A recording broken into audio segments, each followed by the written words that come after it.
Hello दोस्तों, आज की इस वीडियो में हम क्लास 10th फिजिक्स के सभी अध्यायों से वीवीआई ऑब्जेक्टिव क्वेश्चन करेंगे। ये क्वेश्चन आपके बोर्ड एग्जाम के लिए बहुत यूजफुल साबित होंगे। तो चलिए बिना टाइम वेस्ट किए हुए शुरू करते हैं। चलिए पहला क्वेश्चन देखते हैं। प्रकाश के परावर्तन से आपका सवाल है, प्रकाश की किरण गमन करती है। आपका ऑप्शन है ए सीधी रेखा में, बी टेढ़ी रेखा में, सी किसी भी दिशा में, डी इनमें से कोई नहीं। आपका सही जवाब होगा ए सीधी रेखा में। अगला सवाल बहुत इंपॉर्टेंट है। समतल दर्पण द्वारा बना प्रतिबिंब होता है। आपका ऑप्शन है ए वास्तविक, बी काल्पनिक, सी दोनों, डी इनमें से कोई नहीं। आपका सही जवाब होगा बी काल्पनिक। आपका अगला सवाल है, किस दर्पण से हमेशा वस्तु से छोटा प्रतिबिंब प्राप्त होता है। आपका ऑप्शन है ए समतल, बी उत्तल, सी अवतल, डी इनमें से कोई नहीं। आपका सही जवाब होगा बी उत्तल। अगला सवाल बहुत इंपॉर्टेंट है दोस्तों, यह बार बार एग्जाम में पूछा जाता है। सवाल है, गाड़ी के साइड मिरर के रूप में किस दर्पण का प्रयोग किया जाता है। आपका ऑप्शन है ए अवतल दर्पण, बी उत्तल दर्पण, सी समतल दर्पण, डी इनमें से कोई नहीं। आपका सही जवाब होगा बी उत्तल दर्पण। नेक्स्ट, निम्न में से कौन सा पदार्थ लेंस बनाने के लिए प्रयुक्त नहीं किया जा सकता। आपका ऑप्शन है ए जल, बी कांच, सी प्लास्टिक, डी मिट्टी। आपका सही जवाब होगा डी मिट्टी। आपका अगला सवाल है, बहुत इंपॉर्टेंट है, लेंस की क्षमता का एसआई मात्रक होता है। आपका ऑप्शन है ए डायोप्टर, बी मीटर, सी सेंटीमीटर, डी इनमें से कोई नहीं। आपका सही जवाब होगा ए डायोप्टर। आपका अगला सवाल है, किस दर्पण की फोकस दूरी ऋणात्मक होती है। आपका ऑप्शन है ए समतल दर्पण, बी अवतल दर्पण, सी उत्तल दर्पण, डी इनमें से कोई नहीं। आपका सही जवाब होगा बी अवतल दर्पण। आपका अगला सवाल है, यह सवाल बार बार एग्जाम में पूछा जाता है। पानी में डूबी हुई छड़ मुड़ी हुई प्रतीत होती है, इसका कारण है। आपका ऑप्शन है ए परावर्तन, बी अपवर्तन, सी पूर्ण आंतरिक परावर्तन, डी विवर्तन। आपका सही जवाब होगा बी अपवर्तन। आपका अगला सवाल है, सोलर कुकर में प्रयोग किए जाते हैं। आपका ऑप्शन है ए अवतल दर्पण, बी उत्तल दर्पण, सी समतल दर्पण, डी उत्तल तथा अवतल दर्पण। आपका सही जवाब होगा ए अवतल दर्पण। आपका अगला सवाल है, हीरे का अपवर्तनांक कितना होता है। आपका ऑप्शन है ए 1.50, बी 1.33, सी 2.42, डी 1.00। आपका सही जवाब होगा सी 2.42। चलिए अब हम अध्याय 2 से मानव नेत्र तथा रंगा बिरंगा संसार से कुछ ऐसे क्वेश्चन देखेंगे जो एग्जाम में बार बार पूछा जाता है दोस्तों। सवाल है, मानव नेत्र के किस भाग पर किसी वस्तु का प्रतिबिंब बनता है। आपका ऑप्शन है ए कॉर्निया, बी परितारिका, सी पुतली, डी रेटिना या दृष्टिपटल। आपका सही जवाब होगा डी रेटिना या दृष्टिपटल। अगला सवाल बहुत इंपॉर्टेंट है दोस्तों, यह बार बार एग्जाम में पूछा जाता है। निकट दृष्टि दोष दूर करने के लिए किस लेंस का व्यवहार होता है। आपका ऑप्शन है ए उत्तल, बी अवतल, सी समतल, डी बाइफोकल। आपका सही जवाब होगा बी अवतल। आपका अगला सवाल है, दूरदृष्टि दोष वाली आंखें साफ साफ देख सकती है। आपका ऑप्शन है ए दूर की वस्तुओं को, बी निकट की वस्तुओं को, सी बड़ी वस्तुओं को, डी केवल छोटी वस्तुओं को। आपका सही जवाब होगा ए दूर की वस्तुओं को। नेक्स्ट, श्वेत प्रकाश जब प्रिज्म से गुजरता है तो जो रंग सबसे अधिक विचलित होता है वह है। आपका ऑप्शन है ए लाल, बी पीला, सी बैगनी, डी नीला।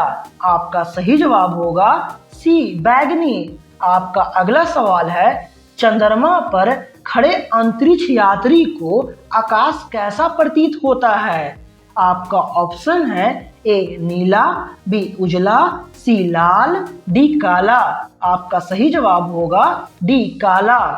आपका अगला सवाल है, स्पेक्ट्रम प्राप्त करने के लिए किसका प्रयोग होता है? आपका ऑप्शन है ए कांच की सिल्ली, बी अवतल दर्पण, सी उत्तल लेंस, डी प्रिज्म। आपका सही जवाब होगा डी प्रिज्म।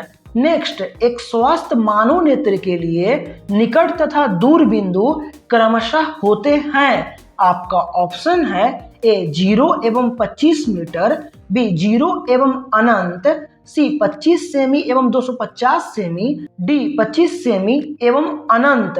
आपका सही जवाब होगा डी 25 सेमी एवं अनंत।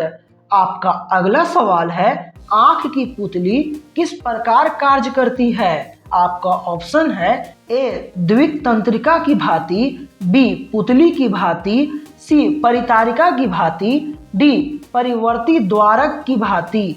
आपका सही जवाब होगा डी परिवर्ती द्वारक की भांति। आपका अगला सवाल है, खतरे के सिग्नल में किस रंग का उपयोग होता है? आपका ऑप्शन है ए नीला, बी बैगनी, सी लाल, डी पीला। आपका सही जवाब होगा सी लाल। आपका अगला सवाल है, इंद्रधनुष का बनना किस परिघटना पर आधारित है? आपका ऑप्शन है ए प्रकाश का प्रवर्तन, बी प्रकाश का अपवर्तन, सी प्रकाश का वर्ण विक्षेपण, डी इनमें से कोई नहीं। आपका सही जवाब होगा सी प्रकाश का वर्ण विक्षेपण।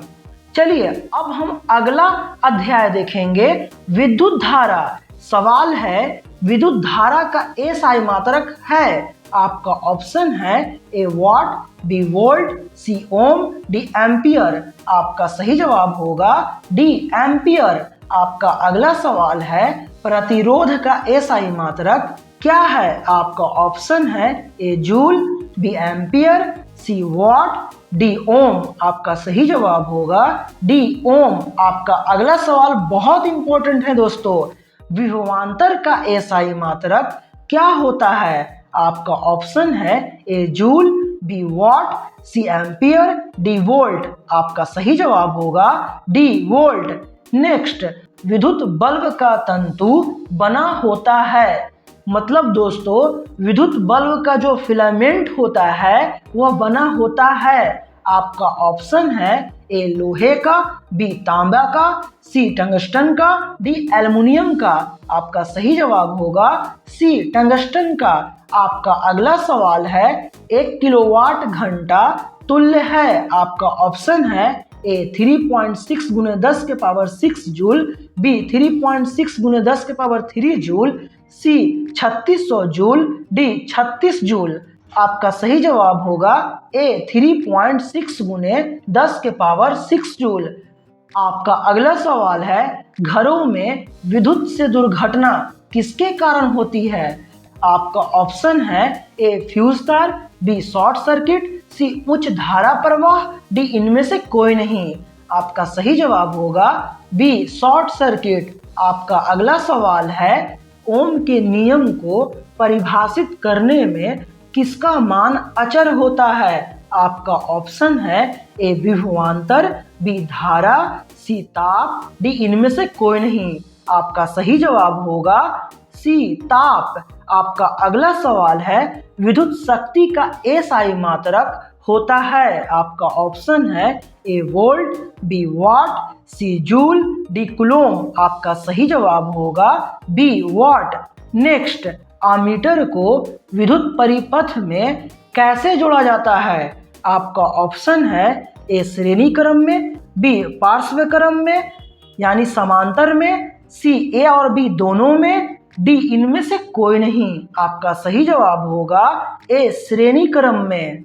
आपका अगला सवाल है, टंगस्टन निम्नलिखित में से किस ताप पर पिघलता है? आपका ऑप्शन है A 2500 degree Celsius, B 3000 degree Celsius, C 3500 degree Celsius, D 4000 degree Celsius. आपका सही जवाब होगा सी 3500 डिग्री सेल्सियस। अब हम अध्याय 4 से विद्युत धारा के चुंबकीय प्रभाव से कुछ ऐसे इंपॉर्टेंट क्वेश्चन देखेंगे जो एग्जाम में बार बार पूछा जाता है दोस्तों। सवाल है, विद्युत फ्यूज विद्युत धारा के किस सिद्धांत पर कार्य करता है? आपका ऑप्शन है ए ऊष्मीय, बी चुंबकीय, सी रासायनिक, डी इनमें से कोई नहीं। आपका सही जवाब होगा ए ऊष्मीय। आपका अगला सवाल बहुत इंपॉर्टेंट है दोस्तों। डायनेमो से किस प्रकार की धारा प्राप्त होती है? आपका ऑप्शन है ए डिस्ट धारा, बी प्रत्यावर्ती धारा, सी दोनों धाराएं, डी इनमें से कोई नहीं। आपका सही जवाब होगा सी दोनों धाराएं। आपका अगला सवाल है, विद्युत घंटी किस प्रभाव पर कार्य करती है? आपका ऑप्शन है ए ऊष्मीय प्रभाव, बी रासायनिक प्रभाव, सी चुंबकीय प्रभाव, डी इनमें से कोई नहीं। आपका सही जवाब होगा सी चुंबकीय प्रभाव। नेक्स्ट, विद्युत मोटर परिवर्तित करता है। आपका ऑप्शन है ए यांत्रिक ऊर्जा को विद्युत ऊर्जा में, बी विद्युत ऊर्जा को यांत्रिक ऊर्जा में, सी रासायनिक ऊर्जा को विद्युत ऊर्जा में, डी विद्युत ऊर्जा को प्रकाश ऊर्जा में। आपका सही जवाब होगा बी विद्युत ऊर्जा को यांत्रिक ऊर्जा में। आपका अगला सवाल बेहद इंपॉर्टेंट है दोस्तों।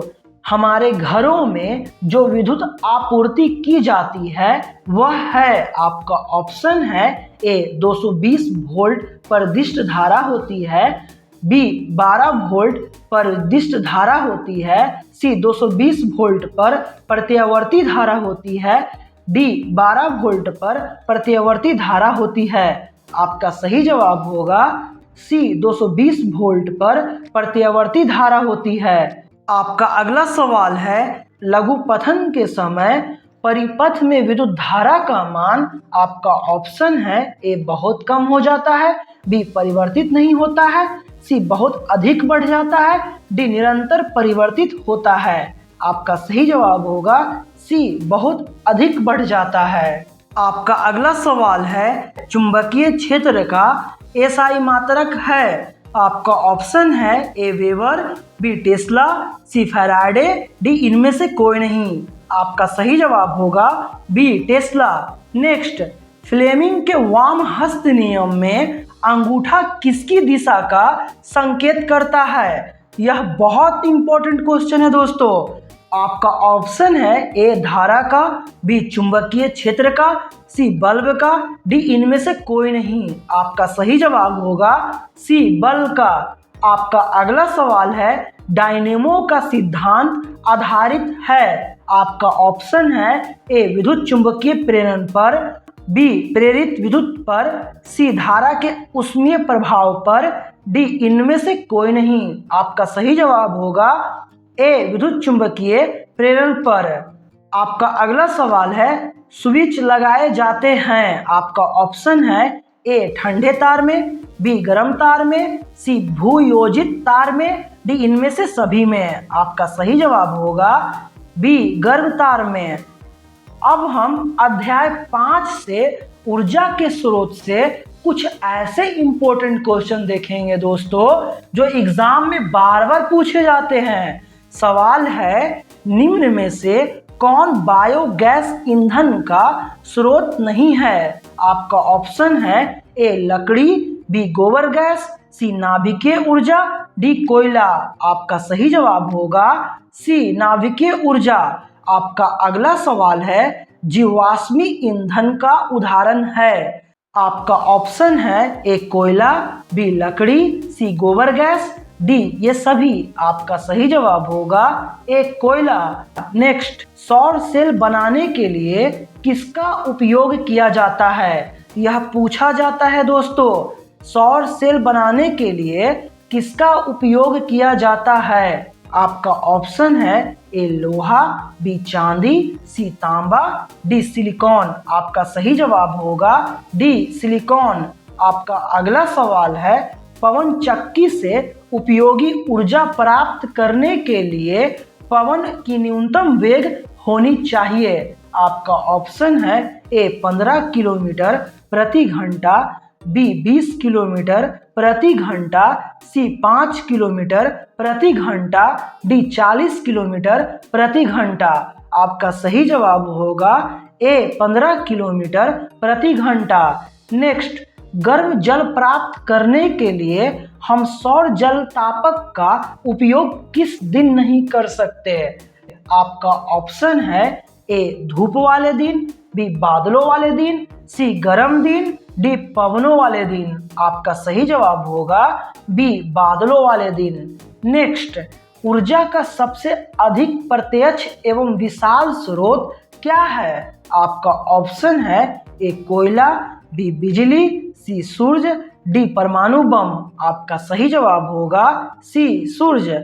नेक्स्ट, निम्नलिखित में से कौन सा ऊर्जा का अनवीकरणीय स्रोत है? आपका ऑप्शन है ए पवन, बी जल, सी सूर्य, डी पेट्रोलियम। आपका सही जवाब होगा डी पेट्रोलियम। नेक्स्ट, सीएनजी का पूरा नाम क्या है? आपका ऑप्शन है ए द्रवित पेट्रोलियम गैस, बी संपीड़ित पेट्रोलियम गैस, सी बायोगैस, डी इनमें से कोई नहीं।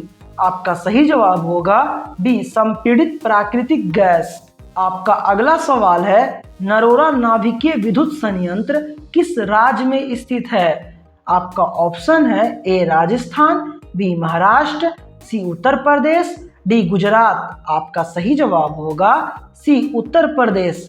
नेक्स्ट, डेनमार्क को कहा जाता है? आपका ऑप्शन है ए उद्योगों का देश, बी जल विद्युत का देश, सी पवनों का देश, डी खनिज पदार्थों का देश।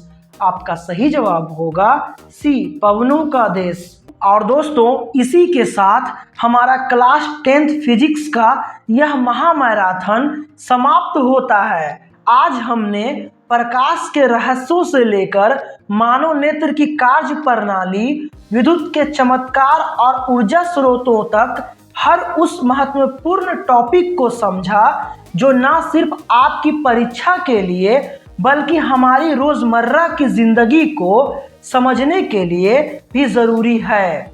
अगर इस वीडियो ने आपकी तैयारी में थोड़ी भी मदद की हो और आपको फिजिक्स की मुश्किल लगने वाले कॉन्सेप्ट को समझने में आसानी हुई हो तो इस मेहनत के लिए एक लाइक ज़रूर करें, अपने सभी दोस्तों के साथ शेयर करें ताकि उनकी भी मदद हो सके। और माय एग्जाम फाइल्स परिवार का हिस्सा बनने के लिए चैनल को सब्सक्राइब करना ना भूलें।